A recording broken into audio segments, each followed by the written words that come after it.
Bonjour, aujourd'hui j'aimerais vous présenter un kit assez particulier, puisqu'il s'agit des nombreux garage kits que j'ai de Star Trek, qui présentent des évolutions ou des options qui n'existent pas en plastique autour de l'univers de Star Trek qui est pourtant bien développé. Et là il s'agit d'un vaisseau Klingon que j'aime beaucoup, qui est le Nekfar. Et le Nekfar est un vaisseau que l'on voit dans un premier temps dans un futur alternatif qui correspond à la fin de la série Next Generation. On voit ensuite le vaisseau puisque bien évidemment les maquettes qui avaient été produites ont été réutilisées.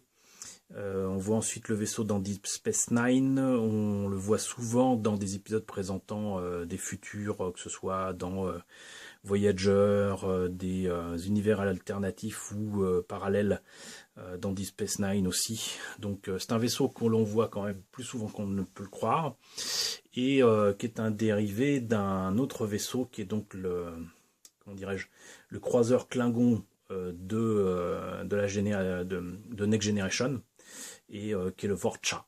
Et donc on va revenir un petit peu sur tout ça.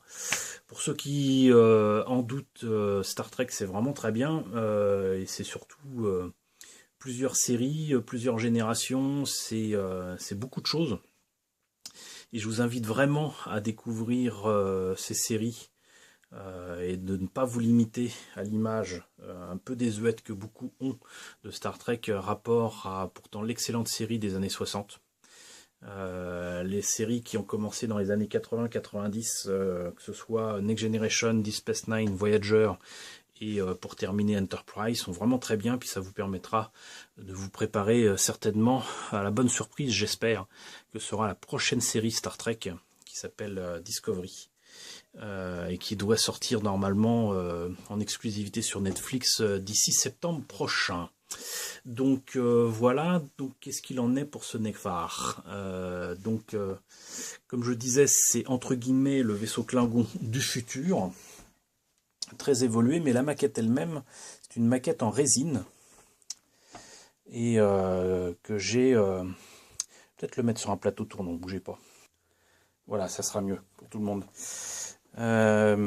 C'est un kit en résine qui est très très bien détaillé pour une raison bien simple, c'est qu'une bonne partie des pièces qui sont là sont reprises du vaisseau, j'allais dire en plastique, du kit en plastique, qui est donc le Vorcha, qui n'est connu que comme Klingon Battle Cruiser, je vous le montrerai tout à l'heure. Mais pour autant, donc il y a beaucoup de pièces originales, notamment tout ce que vous voyez ici, j'allais dire les ailes. Les moteurs n'ont rien à voir avec le Vorcha. Par contre, toute cette partie-ci là est repris du précédent vaisseau. Je vous fais ça un petit peu dans le désordre, mais bon, j'ai modifié les moteurs à impulsion parce que c'est une résine.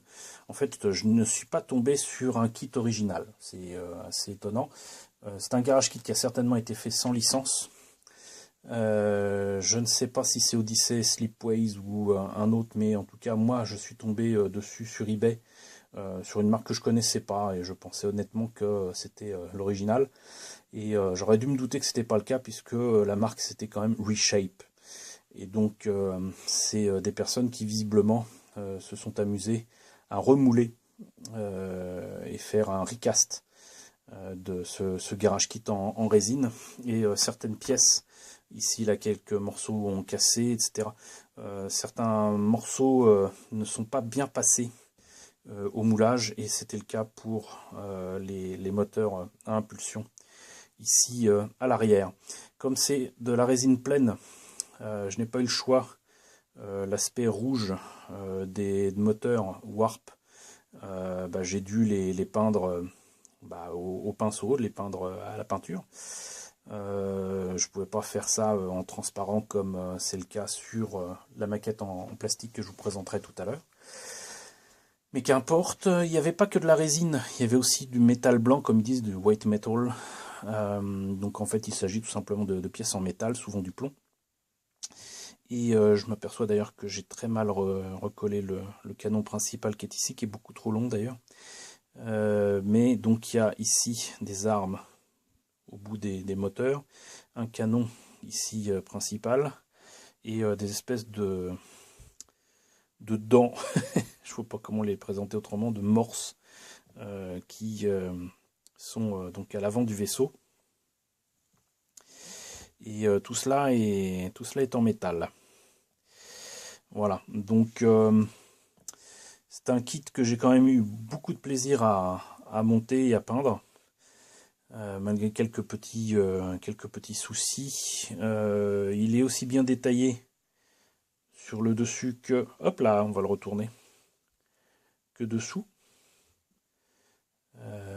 Aussi étonnant que ça puisse paraître, les plaques jaunes qui sont là, je les ai faites au Gundam Marker. À l'époque, je les utilisais énormément. Et ça passe, ma foi, très très bien. Voilà, et mis à part les petites subtilités de peinture, et merde, voilà.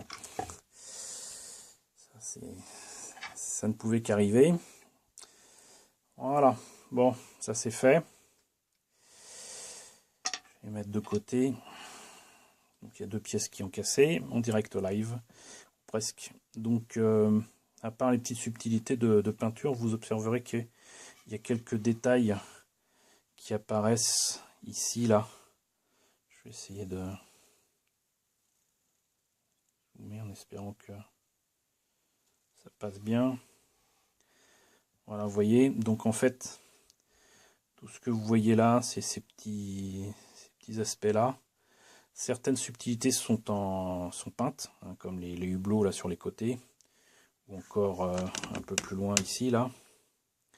Mais tout ce que vous voyez là, en fait, c'est du transfert à sec. C'est comme des décalcos, sauf qu'on n'utilise pas de l'eau, on place le papier où il y a le transfert, on gratte, et normalement ça tient. Et c'est ce que j'ai fait ici. Voilà, ça c'est quelque chose que j'aurais jamais pu faire en peinture. Et des petits détails comme ça, j'en ai mis un peu partout sur le vaisseau, histoire de lui ajouter du détaillage. Ici, là par exemple, ou encore là. Et je vais essayer de le retourner sans le casser. Beaucoup plus évidemment sur la partie supérieure du vaisseau. C'est peut-être mieux comme ça. Là on voit bien là qu'il y a des petits détails ici et là. Le truc c'est que j'ai utilisé transfert à sec blanc, rouge, jaune, qui n'avait pas d'écriture ou de marquage humain. Parce que les Klingons, jusqu'à preuve du contraire, hein, ils peuvent parler anglais dans les séries, mais ils ne le sont pas et ils ne le parlent pas l'anglais, donc ils n'écrivent pas non plus, donc ils ont une écriture particulière, des marquages particuliers. On l'a vu même avec les Cardassiens, donc voilà. C'est toutes ces petites choses qui font que on ajoute une notion d'échelle et d'importance de détails sur des vaisseaux comme ça. C'est-à-dire que là, du coup, on comprend que ce truc-là, il n'est pas tout petit, que c'est pas une navette, c'est pas un vaisseau ridicule, et que bon, a priori, c'est certainement la même échelle et la même taille que l'Enterprise D de Next Generation. Voilà, qui est déjà un bien gros vaisseau. Donc je vous disais que ce Nekvar est issu d'un autre vaisseau. Donc je vais enlever le plateau tournant et je vais vous présenter la maquette dont c'est tiré. Alors voilà, je vais tenter de vous présenter la boîte. Voici le vaisseau Klingon en plastique, qui est donc équivalent du croiseur Klingon de base, qui est le Katinga, que l'on voit dans le premier film et dans la série originale. Le kit est assez petit par rapport à la taille de la boîte, à un tel point que là-dedans, en fait, j'en ai mis 2. Parce que j'ai l'intention de faire deux de comment dirais-je, peintures différentes. Je vois que j'avais mis de côté de la documentation Star Trek avec c'est marrant, donc exactement la même illustration que sur la boîte de la maquette. Donc, on voit bien que c'est le Vorcha. Et donc, je vous présenterai un de ces quatre, mais j'en ai un encore entre guillemets en pièces. J'ai gardé de côté quelques éléments pour faire les moteurs à impulsion et tout. Je vais vous monter rapidement les pièces que j'ai là pour vous montrer ce que ça donne et je reviens.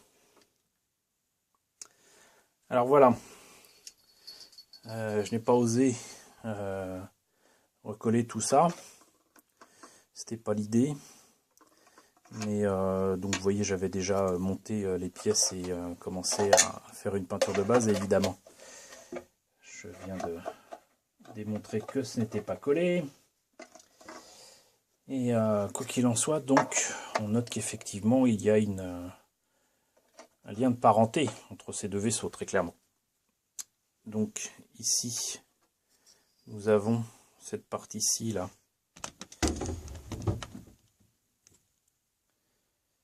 qui est strictement identique à cette partie-là. Cette partie-ci, qui est strictement identique à cette partie-là, même s'il y a des rajouts. Et l'on voit que quelque part, bon, bah, il y a quand même sacrée différence entre l'avant de ce vaisseau et celui-ci. Et surtout les ailes, même si on retrouve cette logique-là ici, c'est exactement les mêmes marquages. Mais là, c'est un peu bombé et là, c'est plat. Donc, c'est pas totalement la même chose. C'est fait sur la base de ce vaisseau-là et ils ont fait celui-ci. La grande différence, bien évidemment, entre les deux kits, c'est que l'un est en plastique, l'autre est en résine. A priori, c'est la même échelle, quoique dans un univers parallèle, l'univers miroir, comme on l'appelle dans Deep Space Nine, ce vaisseau-là aurait des proportions et une taille vraiment gigantesque, faisant passer ce genre de vaisseau pour des nains à côté. Donc, soyons circonspects. Et sinon, donc, comme je le disais tout à l'heure, pas de pièces transparentes ici, mais sur la version plastique, possibilité très certainement d'éclairer les moteurs et pas que, avec ici par exemple ces pièces transparentes qui seront certainement du meilleur effet, et si on ne veut pas les éclairer, du coup moyen certainement de mettre justement des petits miroirs ou des pièces métalliques ou par exemple une feuille d'aluminium qui renverra la lumière, comme je vous les ai déjà montré sur d'autres projets, notamment le Bird of Prey. Des réflecteurs de voiture sont parfaits pour ce genre de choses, quoique là la forme est assez particulière et demanderait un petit peu de boulot. Donc voilà, vous en savez plus désormais sur le Nekvar, vous en savez plus maintenant sur le Vorcha que je vous présenterai à part certainement une autre fois si vous êtes sage. Et donc vous en savez un petit peu plus sur l'univers de Star Trek et sur les Klingons. Voilà, bah écoutez, j'espère que cette vidéo vous a intéressé. N'hésitez pas à me dire ce que vous en pensez dans la section commentaires. N'hésitez pas à partager la vidéo, n'hésitez pas à vous abonner si ce n'est pas déjà fait. Je vous retrouve très bientôt pour la présentation de nouvelles vidéos autour des kits de Star Trek.